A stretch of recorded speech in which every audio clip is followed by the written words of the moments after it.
The Lord be with you. And also with you. Let us pray. Heavenly Father, we give you thanks for this beautiful night, and although we are pained, Thank you. I've never seen this book. Did the church sell them? as we No, I don't know who sold them. I bought that on Amazon, Oh, I thought maybe down at church. but I heard about it through church. To shut off your people. Mute them. Mute.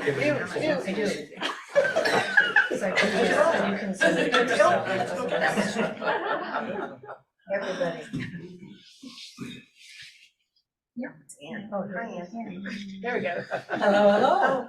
So it's, well, it is. You can't find the mute all. You were famous. Where is it? keep it this. Oh, yeah, absolutely. Is it under participants? I think I got it. Okay, hopefully. All right, I think we just asked the Lord's blessing. Welcome, everyone. Last week, we ended the class discussing the various ways that the feast, the celebration of the Three Kings, was marked really around the world, ranging from the exchange of gifts in a number of places to other places where children actually went to individuals who were dressed instead of like Santa Claus, who were dressed as the Three Kings, and they would ask for their presents from the Three Kings. Talked to one Mexican woman that I do some work with. She said she was always very disappointed because the kings never brought her what she wanted. So we were looking basically at the expansion in culture kind of around the world of the import of the Three Kings. I'm not sure how it was tied in with the overall discussion of the Epiphany, but we aren't really done with the Three Kings. I'd like us to take another look at the kings themselves and set aside the children singing carols and whatnot, because I have said in relation to all the people that we're studying here that they were real. I'm not talking about Disney creations here. We really have talked about Mary and Joseph and where they lived, even Elizabeth, and I've had a question about Elizabeth, and we'll get to her in a minute. So we have Elizabeth and Zachary, and those were real people too. It's kind of like our own great-great-great-grandparents. We didn't know them. We probably don't have any pictures, but we've heard some of the stories about their lives and their beliefs. And that's what we're dealing with what we have been calling the Three Kings. Now, I think after tonight, we may change and start calling them the Three Wise Men. I'd like to start out with a description about the Three Wise Men in Sacra Pagina about the Gospel of Matthew. The Magi from the East.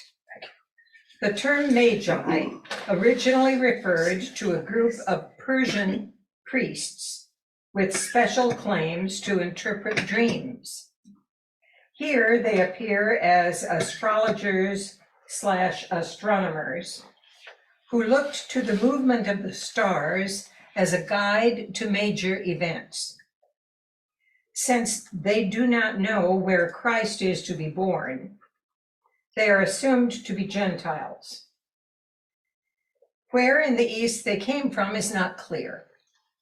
The term Magi suggests Persia.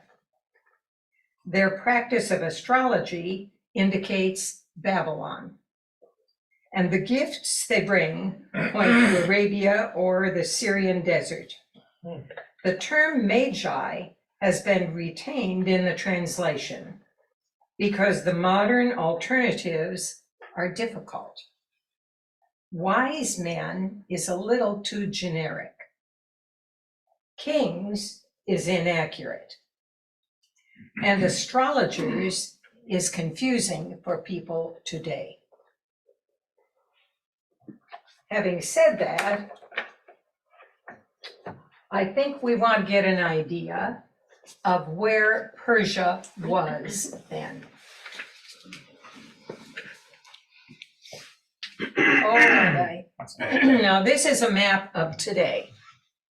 Because all the maps I could find of Persia at that time, it was enormous. It was, the Persian Empire was much bigger than the Roman Empire. The red lines here are current country borders. Now, it's disconcerting to look up at the top and see how small Israel is. There. And it's very disconcerting that in order to see Jerusalem, you're gonna, yes, I think basically we're covering it up with the wonderful little blue arrow.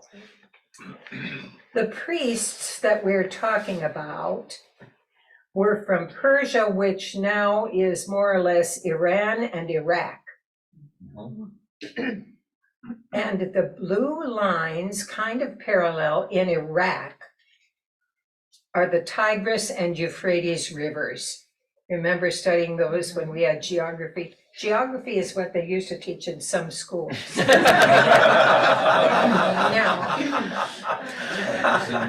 on one of those blue lines is Baghdad. All right. So the distance that our group of priests, according to our study of Matthew, would have gone was from Baghdad to roughly Bethlehem. Now, Bethlehem is so close to Jerusalem, it's hard to separate. That distance today measures 620 miles. We had said before that a caravan fully loaded could go about 20 miles a day. So that makes 31 days to get from Baghdad to Bethlehem. At best. At best. Now, think back to the events that we talked about occurring after Jesus' birth for a good Jewish family. We had Jesus' birth, and 8 days later is the circumcision. He crosses his legs tightly, yes. 8 days later is the circumcision. Then at the 30-day point, you had the ransoming of the child. Now, what Matthew did for us was to combine the ransoming of the baby with the purification of Mary, which would take place at 40 days. So at 40 days, we have the event going on, and that took place in the temple. That's when we had the experience of Simeon and Anna and the Note de Metis. So it took 40 days for Mary and Joseph to complete what the obligations would be for having their firstborn son in that area. And how long did we just say it would take the wise men to come from Baghdad? 31. So they've got a little time that they could waste there. Now, when various, along the way, they could take a little break. They had to go see Herod. That's right. You don't get in on your first knock. They had gotten as far as Jerusalem, and they were being led by the angel or the star. You do remember all of our various, and something happened. The star disappeared. So they had to see him, and he had to call all of his priests in to ask where this king was supposed to be born. Got the information that the king was going to be born in Bethlehem, and they left Jerusalem and started out, and the star came back and led them, and Matthew says, directly to the house where Jesus and Mary and the baby were. Now, we've talked a little bit about the fact that according to Matthew, they had been in that house for a while. So Mary was not struggling the night the baby was born outside in a cave separate from the house. although houses had their own caves too. All right, so we find ourselves with them at the house at about the time that they had finished all that was required by Jewish law. Now, Father Harrington says they were members of a priestly caste. Does this remind you of anyone else we talked about way back in the first Zechariah. class? Yes, Zechariah. Zechariah was in a priestly caste in the temple. Their priestly caste, the three wise men, was very familiar with astrology. According to the Dictionary of Biblical Theology, the celestial bodies seemed for this group of people to be a manifestation of supernatural power, reigning over the people and deciding their fate. The priest would give spontaneous thanks to these celestial powers in order to earn their favor. The stars prompted the belief that the world was governed by an eternal cycle and that it was there from above that the stars marked out a certain holy rhythm for the benefit of earthly things below, unquote. So in other words, the priests were not, I want to say, they were not nutty. They weren't that far from beliefs that we could talk about almost as a kind of monotheism, but they were different from ours. Now, in addition to this knowledge of astronomy, another skill that was attributed to the Magi was the ability to interpret dreams. And in a number of countries, including Egypt, if you think way back to Joseph, it was the prerogative of a particular priesthood to interpret dreams.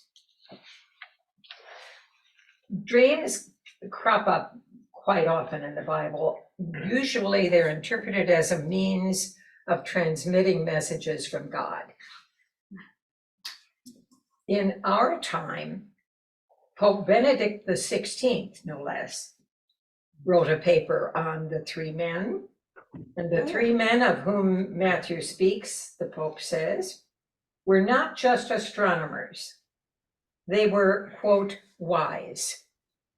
They represent the inner dynamic of religion toward self-transcendence, which involves a search for truth, a search for the true God, and hence philosophy in the original sense of the word. Now, they weren't, obviously we know they weren't familiar with the Jewish prediction of where this birth was going to take place. I can get it, but I can't get it off my hearing aids. Hold on. Any of get it off. Or they wouldn't have, all right, they wouldn't have had to ask Herod. Matthew tells us that the star led them right to the house. They worshiped the baby. They gave the gifts presented to the baby and his parents. And then, almost immediately, they left. I mean, in our case, you would think, well, they'd have a little bit of a ceremony, I don't know, an event, a party. It must have been something. Now, on the other hand, Matthew doesn't seem to be big in describing parties anyway, so. No room in the. That's right, so they left. Now, they appeared to have left immediately, and the Gospel of James, one of the apocryphal, says, an angel warned them not to go into Judea, so they went back a different way. Now, Matthew says almost the same thing. He says, having been warned in a dream not to go back to Herod, they returned to their homeland by another route. By the way, in these apocryphal Gospels of the infancy, you'll find very often they're almost quoting. So they really did know what one another had written. in the Gospel of the Infancy, which is another one of the Nativity apocryphal ones, the author says, soon the same angel that had appeared before them as a star, guiding them to the baby Jesus, returned and led them as a supernatural light all the way back to their own land. So, what can we say in conclusion about the three wise men, besides all of the cultural things that we've said before? I think we can say they were seekers after truth. They were non-Jews. They set off in response to a call from God in some aspect of the angel or the star. Divine intervention, whether you want to call it a mysterious star or the angel or a pillar of light, led them to Bethlehem and then back home by a different route. Now, you can see that there's all sorts of different directions they could have taken from Jerusalem going down into some of the desert, going back to Baghdad. One of the apocryphal gospels says that they were so excited by what they had seen that when they got home, they started telling anyone there, and following through on the prayers that the baby Jesus had talked about when they were there. Now, we can put a number of these things aside, but the point is that we now have more than one group of people that has been to see the baby and has gone home all excited. We've got the shepherds all excited. They went home and told everybody there. And now we have the wise men going off to Baghdad. When we look now at that part of our earth, we will occasionally hear something about Christians there, not just Arabs. And it can be really sad to know the extensive history that developed in those countries for Christianity. It's where monasticism really got started. We tend to think of our Christianity as being primarily European. And there were lots of countries over there that had lots of history before we got involved. So, they've gone back home. Mary and Joseph have a chance to catch their breath, but not for long. Because what Matthew says is, when the wise men had gone,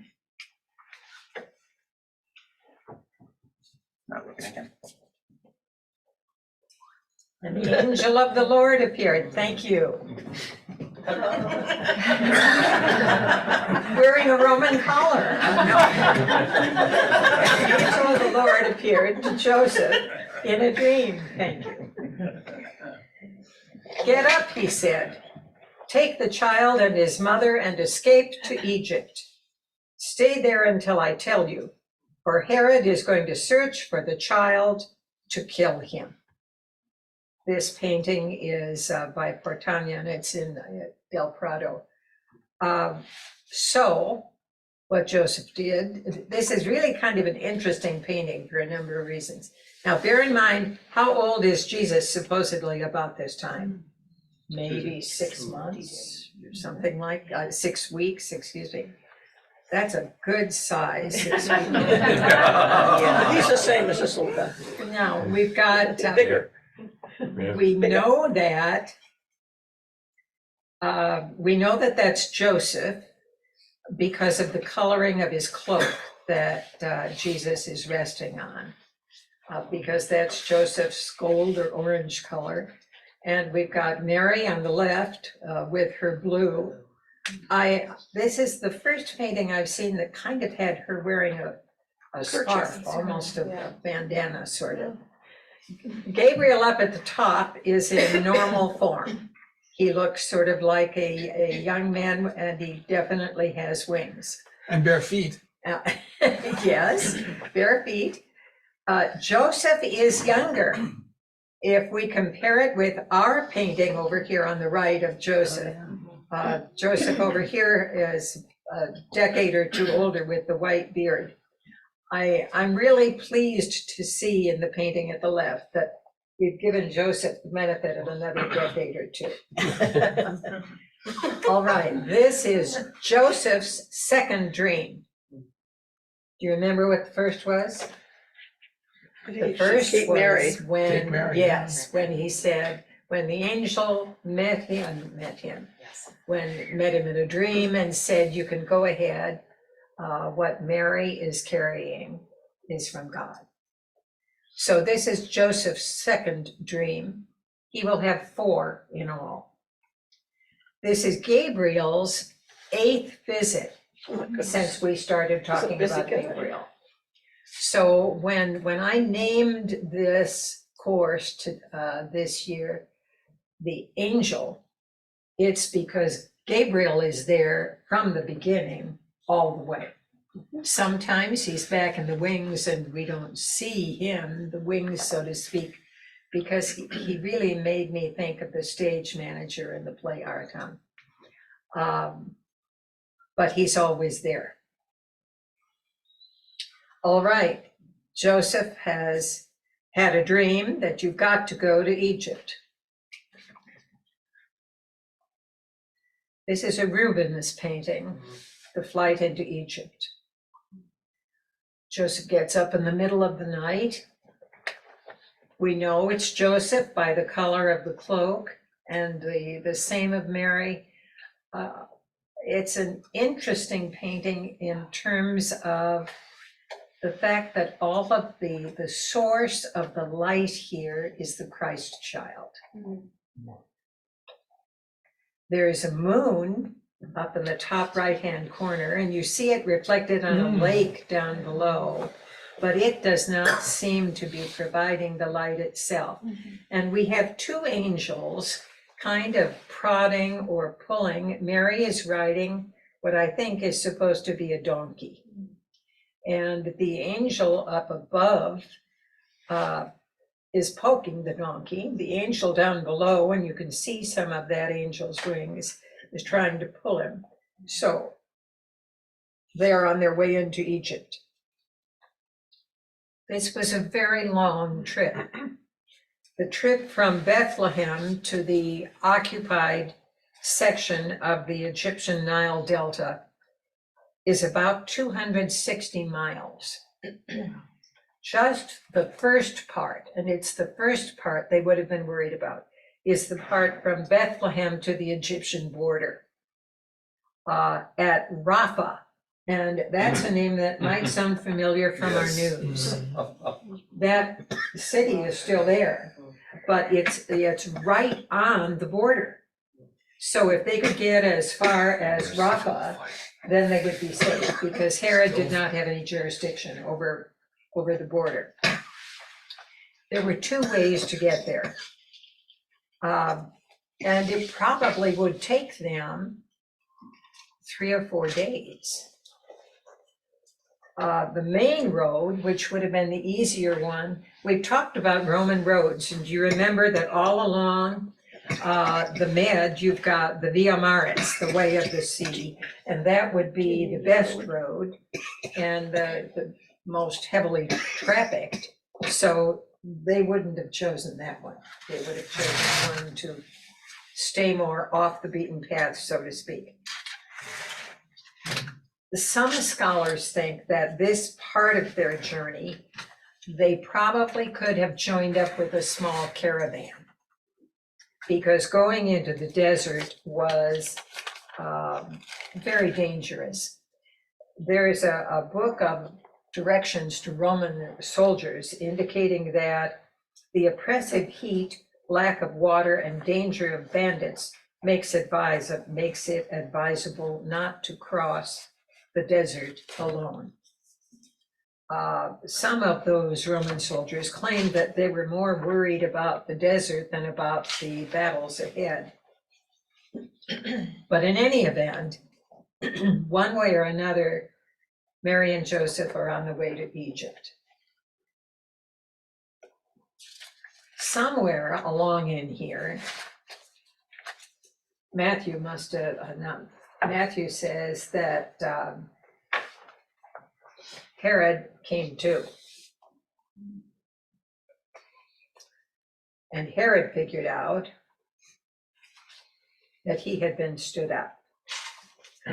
When Herod realized that he had been outwitted by the Magi, he was furious, and he gave orders to kill all the boys in Bethlehem and its vicinity who were 2 years old and under, in accordance with the time he had learned from the Magi. They didn't know, remember, they didn't know when the baby had been born. So they thought he might have been born earlier.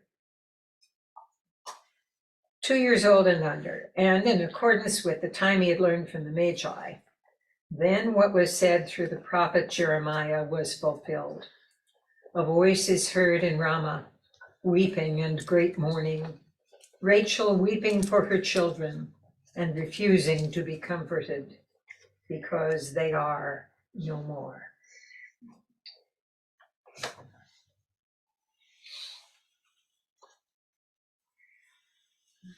This particular painting by Poussin, French 17th century,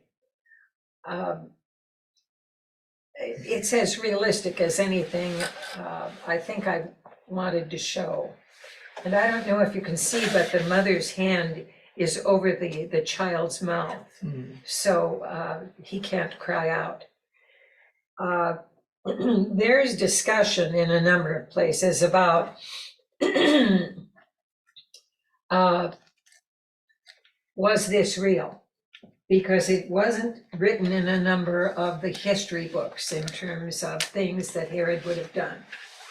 But Herod's cruelty was almost beyond belief. It wasn't unusual for him to have dozens of people crucified at one time. He had 10 wives. His favorite wife was a woman named Mariamne. He had her killed because he thought she was too popular, and he was getting very paranoid. He had 2 of his favorite sons drowned. The fact that there might have been some children, and the estimate is that it was a very small number here. Remember, this is basically a hamlet, and we're dealing with little boys under 2. But we are talking about the vicinity.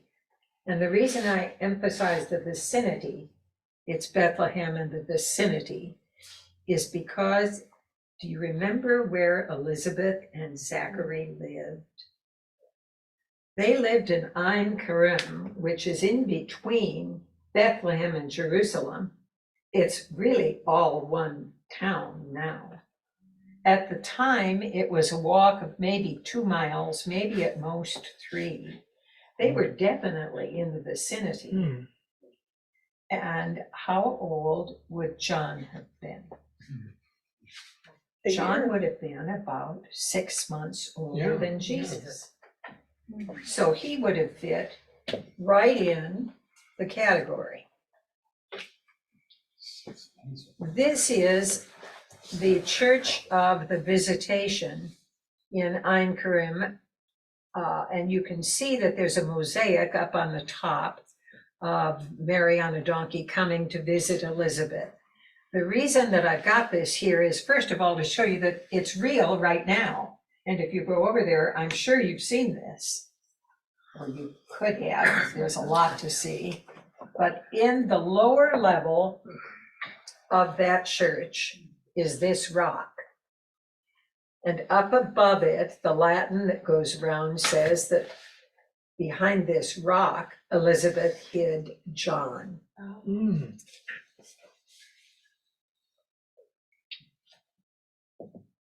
Elizabeth, I had a question last week about Elizabeth afterward. What happened to Elizabeth? And you know, it's Elizabeth played a huge role in all this, and we basically only hear about her in the Apocrypha. But in any event, remember that Elizabeth and Zachary only lived a short walk, an hour's walk from where we're talking about for Joseph and Mary in Bethlehem. So Elizabeth would have known what was going on, and she went out running to hide the baby. One of the Apocrypha says that she got to a certain point and could not go any further and prayed to the Lord for help. And an angel broke open the hill, and she went in with the baby, and a rock was put in front of her. Now, this is a wonderful example of the kind of apocryphal stuff that we want to believe, and it probably wasn't true. But in any event, that rock is in the basement of that church, which is there. So you could go and see it. Now, the other thing about this particular slaughter of the innocents is that it is another parallel of Jesus' life with Moses' life. And it was very important to Matthew to present Jesus as the new Moses. Because if you recall, when Moses was a baby, the Pharaoh was trying to kill all the little boy Hebrews. There were just too many of them. So he had to be rescued as well. And eventually, he gets called back into his homeland, goes back to Egypt, the same way we have Jesus going to Egypt right now. So now we have, I love this painting. You will recognize the Sphinx, and I'm sure many of you have seen it in Egypt. It's basically a picture of exhaustion. Joseph is sleeping on the ground. The donkey is there, and I don't know what you call a saddle for a donkey, but that's what that thing is that's on the ground with them. This is another case where Mary is holding Jesus, kind of in the arms of the Sphinx, as if it is Egypt that is going to protect them. And the source of light, again, is the baby.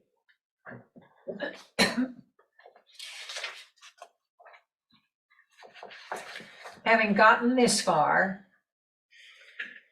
neither Matthew nor Luke tell us anything about what happened in Egypt. Now, it's way beyond the point that Luke is talking about, and for Matthew, it just apparently wasn't relevant to what he needed to describe. Doesn't tell us where they went or how they got there, only that they left at night, and they walked, and they went fleeing in haste and fear. And tradition tells us that Mary rode a donkey holding the baby. This painting is by Merson. It's a 17th century. The apocryphal Gospels of Matthew and Thomas, as well as the Arabic and Armenian infancy Gospels, provide details, some reasonable, some very fanciful. What happened next, take just a minute to think about dates. There seems to be a consensus that Jesus was born in 6 BC. And we know very clearly that Herod died in March, April of 4 BC. So for 2 years, they are going to be, roughly 2 years, they are going to be in Egypt, staying in more than one place. the fascinating thing is that until relatively recently, I hadn't seen anything written down about what happened in these 2 years. Now, something happened in 2022 that created some news. And that is that the government of Egypt has really started pushing for recognition by UNESCO of the path of the Holy Family. Because in Egypt, these Christians have been there over these thousands of years, and they have traditions about where Mary and Joseph went in great detail. So they can tell us exactly where Mary and Joseph went. Now, we're going to start up at the top. And way up at the top right is Rapha. So once they have passed there, they're safe. They've gotten past a border. Now, when I say it's available in detail, I do mean detail. So I'm not going to go into all of this, but suffice it to say that for these people, it feels absolutely real. And there are some historians who start from the premise that, quote, there is no reason to doubt the historicity of the family's flight into Egypt. The Old Testament abounds in references to individuals and families taking refuge in Egypt, in flight either from persecution or revenge, or in the face of economic pressure. I hesitate to say this, but in a way, Mary and Joseph are now refugees. Yes. Egypt was a country that had a sizable Jewish population, so it was a logical choice for them to go to. Come to think of it, didn't Gabriel tell them to go there? The Holy Family is thought to have moved frequently so as to have avoided the reach of Herod's spies. In total, there are 26 locations here where it is thought the Holy Family stayed or sought refuge. Theophilus, the 23rd patriarch of Alexandria, this was in the 4th century, wrote that the Holy Virgin related the details of their journey to him in a vision. The sites follow south along the Nile. The blue line is the Nile. It's always fascinating to me. Looks like you're going down, but when you go down, you're going to the upper Nile. And their visits gave birth to many churches and monasteries over the centuries, and now comprise this whole path is the path of the Holy Family. The first place that I'm going to stop is in a place called Maddi, M-A-D-D-I, and it's about halfway down on the right. Yes. And this is what this description tells us. Next, the Holy Family moved south, reaching the modern Cairo suburb of Maddi, which in earliest Pharaonic times was an outlying district of Memphis, the capital of Egypt at the time. Joseph became acquainted with the sailors of the Nile boats, and the Holy Family was invited to be taken south to Upper Egypt. The monks of the Monastery of the Blessed Virgin assumed that the Holy Family could afford the travels because of the gold they received from the wise men. Kathryn, what did happen to the gifts that were priceless? We have no I have no idea. idea. They were robbed or. We have no idea. On toward the next, we're going to go to Samalut, Samalut.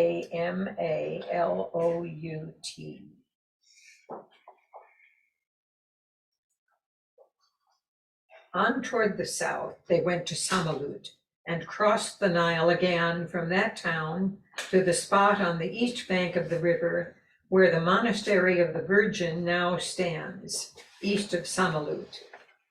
The Holy Family rested in the cave, which is now located in the ancient church there.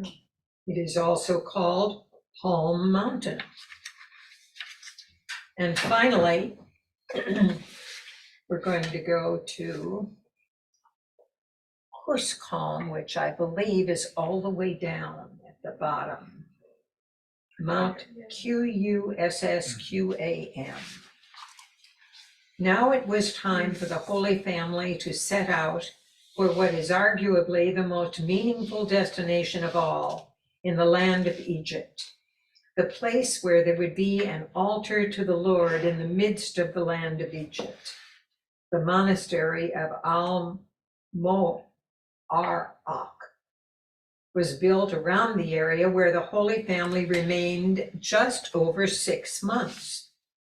Their time was spent mainly in a cave, which became, in the Coptic era, the altar of the Church of Virgin Mary, and the altar stone supposedly was the resting place of the child Jesus during the months he dwelt there.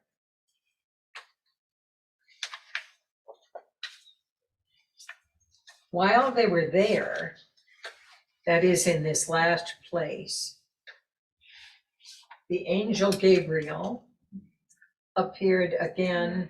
Oh, here, this is before the angel Gabriel came, but while they were in the cave. Artists throughout the Renaissance time loved the scene of rests during the flight into Egypt. And you can tell a little bit yourselves. They try to portray that the baby is turning into a toddler. You still see Joseph with the gold-colored cape, and Mary with her touch of blue. And at least the fact that she was nursing means they didn't have to look for food.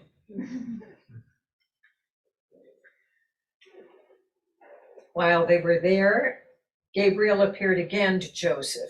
This is the third Joseph dream, to tell him that he could return home because Herod had died. And now we know when this is, because we know that Herod died in 4 BC. The next appearance to Joseph will just be that Joseph headed for home, and home to Joseph was Bethlehem. So it took another angelic appearance to say, no, you can't stop here, because the son who's in charge here may have been as bad as Herod was. So you've got to go a little further north to Nazareth. And at that time, he went on. So I have this here to give an overview of what we know about the trip, with one thing that we probably should mention. From the time of, and now we have both of our paintings here, from the time of Jesus' birth until the time that he is returning to Bethlehem, some interested professor measured that they would have walked 1,242 miles. But they're back home. Now, they're on their way up to Nazareth. When we began our 4 weeks, I said we would be guided by the angel, by Gabriel. He'd always be with us in the background. In all, we have had 10 visions from Gabriel. We started out in the temple with Zechariah. We had Mary with the Annunciation. We had an appearance to Joseph to assuage his doubts.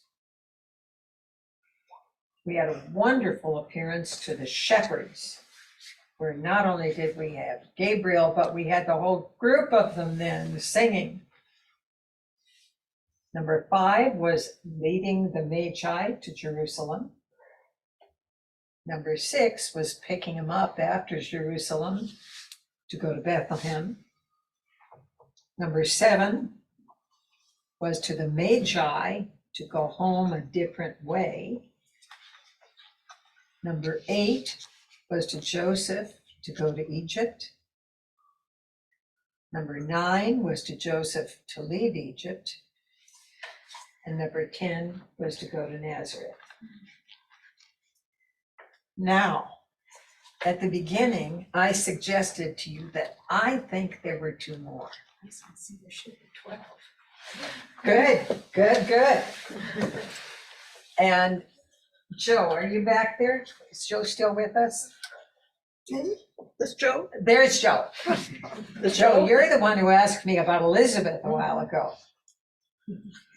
Right at the beginning, do you remember Mary, right after the Annunciation, Mary goes, as soon as she can go, with haste, the scripture says, she goes to see her kinswoman, Elizabeth. And the kinswoman, Elizabeth, as soon as she sees her, says, "Oh, Hail Mary, full of grace, and you are the mother of my Lord." Now, Mary is a 14-year-old girl who just got pregnant. She isn't looking pregnant. How does Elizabeth know? I think Gabriel came to Elizabeth, because there is quite a discussion there. All right, that's one of the times, and he, bless Gabriel, he clues Elizabeth in, and they really bond over a period of about 3 months together. So Elizabeth basically serves, it sounds to me like she serves the function of a mother. We know from the way the story is told that Elizabeth is probably another whole generation older, because she's beyond childbearing age. And Mary is a teenage girl. She's more like a great aunt, is the way I picture her. But in any event, they're very close. Okay, that's one extra one. Now it's time for Herod to wreak havoc on all the young boys. Jesus is safe. He's on his way south. But how does Elizabeth know to go out in the country and find some place to hide? Somebody has to have told her, and they didn't have 24-hour TV on. I think there was another warning from Gabriel. So Matthew doesn't tell us, and if somebody ever says to you, how many appearances were there of Gabriel, you should probably say 10. All right. So the title of this series was The Angel, the Star, and the Kings. The star, we spent a lot of time with the star in the last class. And I think that there were some theologians who suggested to us that we should stop trying so hard to make it right up there, although I'll bet most of us on Christmas Eve look up and wonder. Having said that, I think it's safe to say maybe the angel and the star were the same thing, or were connected one to another that night. But it's fun to look anyway. And finally, the kings. And I think we're going to say that, no, there weren't 3 kings there, although we'll probably call them that right here in our Epiphany celebration. So we'll call them the wise men. So when we started looking, we had awful King Herod, and we had the 3 people that we were calling the 3 kings, and we had the baby king. and we are ending up with only one king. In the Messiah, we've got a magnificent Hallelujah chorus that talks about the King of Kings Lord of Lords. and the Lord of Lords. That's It's- Easter. A lot of people don't know that. Oh, darn, you gave it away. Oh, I'm sorry. That's right. In many of the You stand up because the Lord is risen. that's Sorry. right. I went twice this year, 3 times last year, so. In the, she's absolutely right. That's the way Handel wrote it. But the way we perform it here at Christmas time is they pull it out of the Easter segment because that's what everybody wants to sing to. If you're in the audience, you're singing right along with it. But that certainly doesn't look like the baby that we have here. He also, just for those trivia buffs, Yes, he wrote it for the King of England, but it was first, the preview, first performance was Easter in Dublin, in Ireland. Mm. and thank you. And it's a wonderful. But it was at Easter, church. It and was at Easter. I learned that years ago because everybody thinks it's the Christmas, you go to the Messiah Christmas. I can tell you that one year up in Washington, we gave one performance before Christmas, and it filled the church, of course. And then we tried doing another performance at Easter time.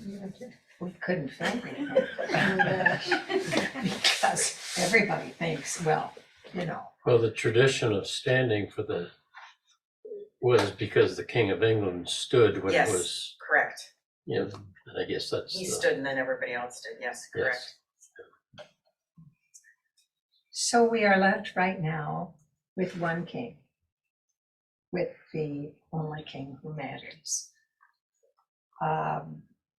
I'd like to close it tonight just with a very short poem by a Scottish poet, George MacDonald, who wrote a little poem called That Holy Thing. They were all looking for a king to slay their foes and lift them high. Thou camest, a little baby thing that made a woman cry. O Son of Man, to right my lot, naught but thy presence can avail. Yet on the road thy wheels are not, nor on the sea thy sail. My how and when thou wilt not heed, but come down thine own secret stair, that thou mayst answer all my need. Yea, every bygone prayer. Merry Christmas. Thank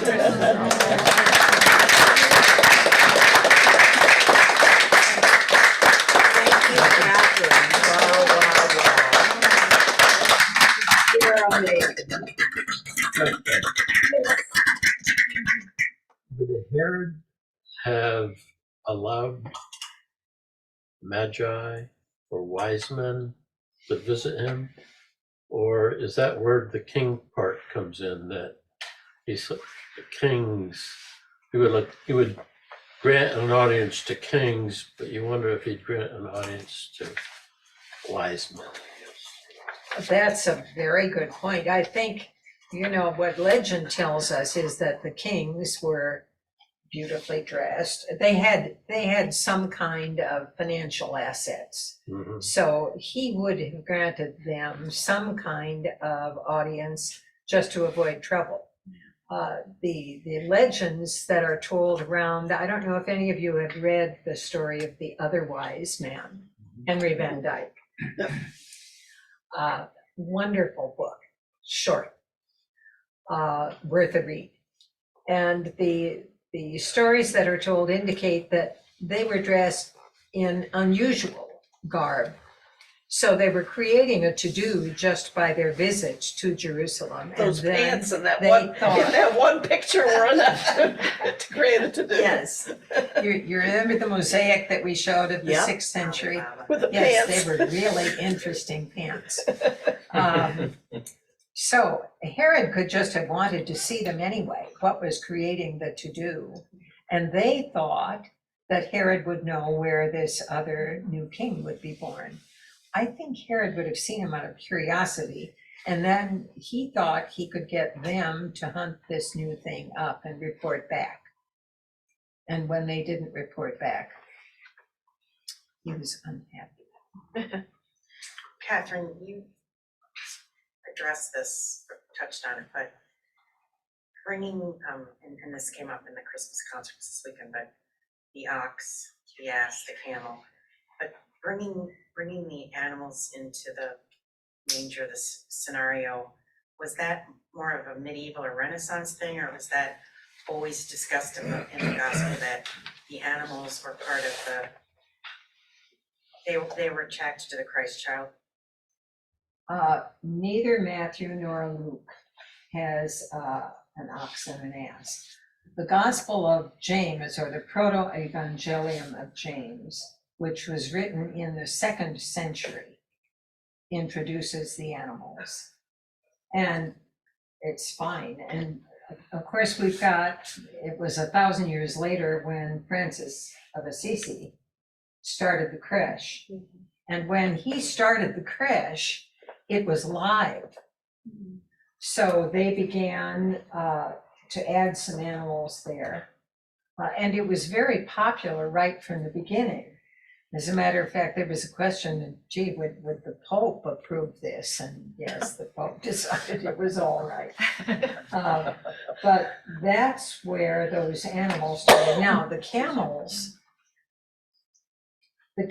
apparently are the best animals for a caravan in the desert. I have some friends who wanted to say, no, you want to use horses out there. And we've got horses in our painting here, up in the right-hand corner. But I'm told that horses give way far before the camels do. So from a practical standpoint, and if you've been over there at all in Egypt, they are mangy looking, nasty things, and they bite and they spit. Yes. So we've had them ever since the stories of the 2nd century, from about 150. Kathryn, isn't there a passage, and I forgot which one it was, but it's in the Old Testament, one of the very last books of the Old Testament, it's a short one. It says the Messiah will arrive on a donkey. And is that some of the symbolism that they're using here to say the Messiah is coming on the donkey? Well, that could also refer to Palm Sunday. Palm Sunday, yeah. So there are other things that we could point to there. Could be. But I know when I first started to study, what do we have from where with our stories? And I had our creche scene out. So I started pulling out the things that weren't in scripture. And Got a whole pile over there. And then what gets really interesting, though, I found was when I began to study what the peasant homes would have been like in Bethlehem. And you begin to realize that they would take some of these animals in at night and what the mangers looked like and where they would have been, and there would have been multiple mangers around here, so it wouldn't have been hard to. Then I came across a writing from a midwife at that time saying that many mangers really would be a very safe place to put a baby, because some of them would have been I want to say the floor, the base of the manger. Well, if it was hollowed out, so it was kind of circular, then the baby would be firm. Or if it was slanted, then the baby could be firmly placed there. Slanted so that the water or the food would be there for the infant. Kathryn, if I could ask one other question. Going back to your conversation about the wise men, I've been doing some research on the wisdom texts in the Bible, and it appears that the first wisdom school, and there were schools of wisdom apparently throughout the Middle East, and the first one goes back to Egypt about 2000 BC, and then there's a wisdom school obviously in Judea that shows up as the wisdom of Solomon, and in the wisdom of Jesus of Sirach, and the wisdom of in the Proverbs. And then that seems to merge with the Greek school of wisdom back around 300 BC to the time of Christ. Was there a wisdom school also in Babylon or Persia, whatever we might, and may it not have been these folks members of that wisdom school, and they were drawn because of the wisdom that said, how important this new Messiah would be? Is there anything to I that? think you and I could talk for about the next week. I wouldn't And mind. I would let these wonderful people go home and celebrate their Christmas week. Thank you for coming. You've been so Thank you, patient.